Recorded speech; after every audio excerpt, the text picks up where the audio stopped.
ఎక్కడైనా కనపడితే ఎలా ఉన్నావు విక్రాంత్ అంటే ఎలా ఉన్నావు అన్నటువంటిదే. కానీ విక్రాంత్ రెడ్డికి నాకన్నా ఎక్కువ పరిచయాలు ఉండేటటువంటి వ్యక్తి. నేను అతన్ని కేవీ రావుకి ఇంట్రడ్యూస్ చేయాల్సినటువంటి అవసరం లేదు. మొట్టమొదటిగా ఎవరైనా ఏదైనా ఉద్యోగం కోసమో ఎవరైనా వస్తే ఏదైనా ఇండస్ట్రియలిస్ట్కి ఫోన్ చేసి చెప్పమంటే చెప్తానే. కానీ నాకు ఏ వ్యాపారాలు లేవు. నేను పూర్తిగా 24 గంటలు 365 రోజులు పార్టీ కోసంగా నేను పనిచేసే కానీ రాజకీయాల్లో ఉన్నానే. కానీ నాకు ఎటువంటి వ్యాపారం లేదు. నేను దేంట్లోనూ భాగస్వామిని కాదు. మరొక ముఖ్యమైనటువంటి విషయం, కొన్ని పత్రికలు కానీ కొన్ని ఛానల్స్ కానీ నేను చూస్తూ ఉన్నాను నిన్నటి నుంచి. ఈ కాకినాడ సీపోర్టు విషయంగా ఈ యొక్క రాజీనామాకు లింక్ చేసి ఎక్కడో అది జగన్ గారికి తగిలింది కాబట్టి విజయసాయిరెడ్డి రాజీనామా చేస్తున్నాడు అన్నటువంటి విషయాన్ని కొన్ని ఛానల్స్ చెప్తా వస్తూ ఉన్నాయి. నేను ఒక్కటే చెప్తా ఉన్నా, మా వియంకుడు నా క్లాస్మేట్ బీకాంలో. ఆ తర్వాత ఆయన వ్యాపార రంగంలోకి వెళ్ళిపోయాడు. నేను సిఏ చార్టెడ్ అకౌంటెంట్గా వెళ్ళిపోయాను. తర్వాత మళ్ళీ తిరిగి కలుసుకున్నది నా కూతుర్ని ఆయన కొడుక్కి సంబంధం చేసుకున్న తర్వాతనే.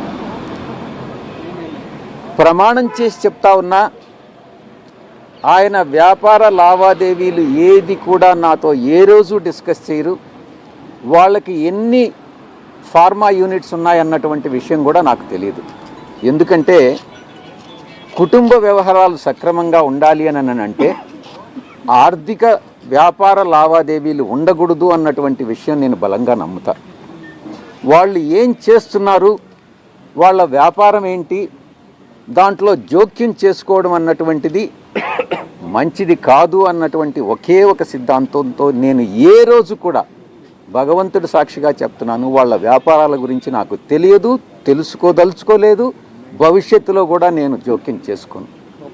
ఆ ఛానల్స్ ఎవరైతే టెలికాస్ట్ చేశారో వాళ్ళకి నేను విజ్ఞప్తి చేస్తూ ఉన్నా, వాళ్ళ విజ్ఞతకే వదిలేస్తున్నా. దయచేసి ఇన్ఫరెన్సెస్ డ్రా చేయొద్దు. వార్తలను వార్తలుగానే ప్రచురించండి, ప్రసారం చేయండి. మీ యొక్క వ్యూస్ని తీసుకొచ్చి ఇతరుల మీద రుద్దవద్దు అని అన్నటువంటి విషయాన్ని నేను చెప్తా ఉన్నా. కేసుల నుంచి రాజకీయాల నుంచి తప్పుకుంటే ఈ కేసులను ఏమన్నా మాఫీ చేస్తామని, కానీ అట్లాంటివి ఏమన్నా వచ్చిందా మీకు? అది కూడా ఒకటి సార్.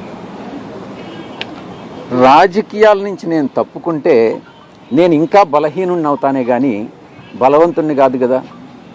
అలాంటప్పుడు కేసులు నాకు ఎందుకు మాఫీ చేస్తారు, నన్ను ఎందుకు తప్పిస్తారు? అది కాదు సార్, అసలు ఎందుకు ఆల్ ఆఫ్ సడన్ డెసిషన్ తీసుకోవడానికి ఏ కారణం? అంటే అసలు ఒక పెద్ద కారణం లేకపోతే ఇప్పుడు మీరు ఒక లైమ్ లైట్ లో ఉన్నారు, స్టార్